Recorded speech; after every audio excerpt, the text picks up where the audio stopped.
Hey everyone, let's dive right into today's explainer, where we're going to transform what is usually a pretty dry checklist of literary elements into a dynamic, incredibly useful builder's toolkit. This is going to help you completely ace your reading assessments. Have you ever read a book and wondered exactly how the author made you feel so much suspense? Or why you're suddenly crying over a fictional pig? Well, it doesn't happen by accident.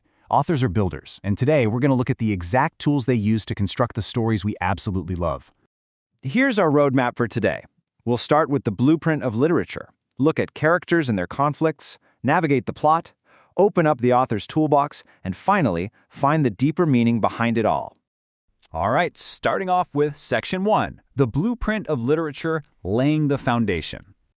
Before an author can even begin building, they have to decide exactly what kind of structure they're making. We're going to focus our attention heavily on prose today, but it helps to see how it compares to drama and poetry.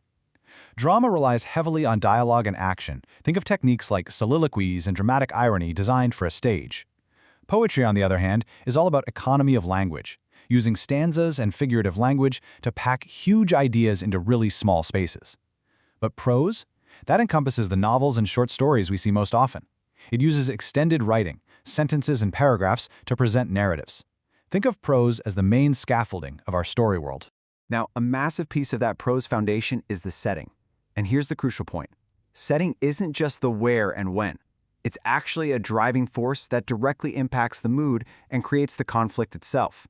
It establishes the historical period, the physical environment, and the social context. Sometimes authors even use the weather to mess with our emotions, a brilliant little trick called the pathetic fallacy, making a sunny day feel completely safe or letting a sudden thunderstorm promise immediate tension. The setting can literally evolve right alongside the characters. Take The Outsiders, for example. 1960s Tulsa, Oklahoma isn't just a backdrop. It acts as the literal catalyst for the entire story's friction. If you take away the specific geographic and social divides of that era, the story simply cannot happen. The setting is actually forcing these characters into conflict. Moving right along to Section 2, characters and their conflicts populating the world. Think of your main character dynamic like a coin. The protagonist is the driving force on the front, and the antagonist is the opposing force right there on the back. But here is a huge takeaway for you. The antagonist isn't always just a quote-unquote bad guy or a villain. The antagonist is simply the obstacle. It could be another person, sure, but it could also be a force of nature, a prejudiced society, or even the protagonist's own mind. They are intrinsically linked, constantly pushing against each other to drive the story forward. So how does an author reveal a character's true personality without just telling you? An author could use direct characterization and just say, hey, this character is brave. But honestly, that's not very engaging, is it? Instead, authors rely on indirect characterization, which basically forces us to be detectives. If you want a cheat code for this, memorize the STEAL acronym. You will have an unforgettable tool to spot indirect characterization on literally any test. You look at their speech, what they say, and how they say it. You listen to their inner thoughts. You examine their effect on others. Do people naturally cower when this person walks into a room? You look at their actions, because we all know actions speak louder than words. And finally, their looks. A villain in a sharp, pristine suit hits way differently than one in tattered rags. Use steel, and you'll figure out exactly what a character deeply wants and what they fear. But a character's motivation is kind of meaningless if they don't have to fight for it. Characters need challenges to grow. So what are the 5 central types of conflict that actually put them to the test? It's the friction that creates the fire. Whether it's Brian battling the wilderness in Hatchet or fighting his own crushing self-doubt, every single obstacle falls into an internal or external category. Internal conflict is that mental or emotional struggle within, person versus self. External conflicts are your battles against outside forces. That's person versus person, battling against nature, fighting a corrupt society, or even trying to outrun fate or the supernatural itself. Being able to identify the exact type of conflict is a highly tested skill, so make sure you lock these 5 down. All right, Section 3, navigating the plot, making the move. Once we have our setting, our characters, and our conflict, we need a structure to guide them. This Freytag pyramid is basically your plot staircase. It's a digestible progression from the opening setup to the final resolution. We kick off with the exposition, which introduces the setting and the characters. Then, as the conflict is introduced, we climb the rising action, building that tension higher and higher. This brings us to the climax at the very top.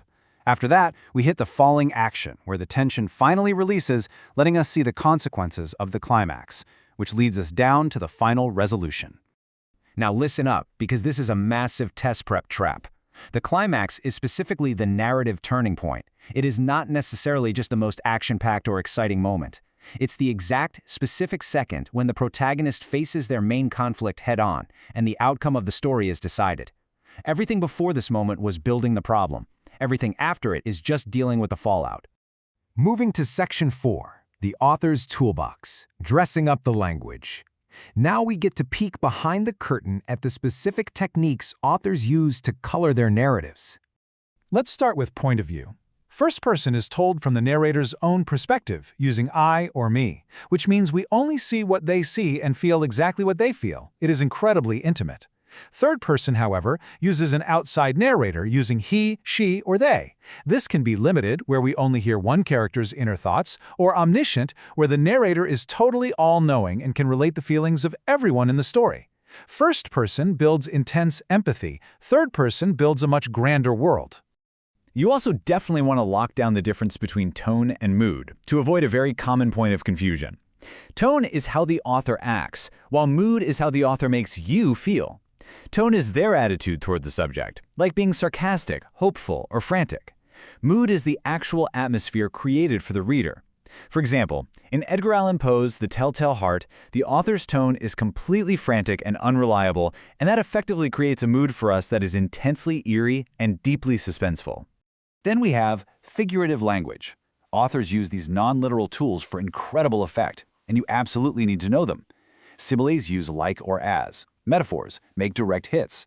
Personification brings inanimate objects to life, while hyperbole exaggerates to the extreme. Alliteration repeats consonant sounds, and onomatopoeia gives us words that sound exactly like what they mean. These tools paint vivid imagery that appeals directly to our senses. They are the bright coats of paint on our structural scaffolding. And we cannot forget irony. You've got verbal irony, which is saying the opposite of what you mean, kind of like sarcasm. Situational irony is when the exact opposite of what you'd expect happens, like a fire station burning down. But dramatic irony? That is the big one. It's highly tested. Watch out for those juicy moments when you, the reader, know a secret that the characters themselves completely miss. It builds immense tension because you are literally watching a character walk right into a trap that only you can see. Finally, Section 5, finding the deeper meaning, the soul of the work.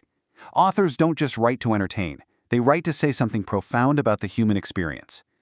Symbols add incredible layers of meaning to a text, asking us to look past the literal object to what it truly represents. Here is a pro tip. When an author mentions an object repeatedly or describes it with special, lingering attention, your detective alarms should be ringing. It is almost certainly a symbol. A perfect real-world example is how a simple apple becomes the profound beginning of Jonas's journey to truth in The Giver.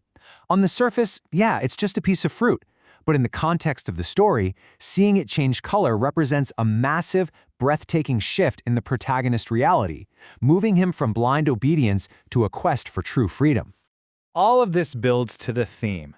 Theme is arguably the most commonly tested element, and you must remember that it is a complete life lesson. It's not just a one-word topic.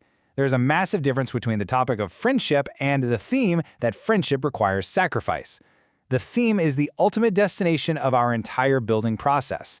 It is the reason the author chose that specific setting, gave those specific traits to the protagonist, threw those exact conflicts in their way, and wrapped it all in precise figurative language. Take Charlotte's Web. The theme isn't just friendship. It's that true friendship means selfless sacrifice.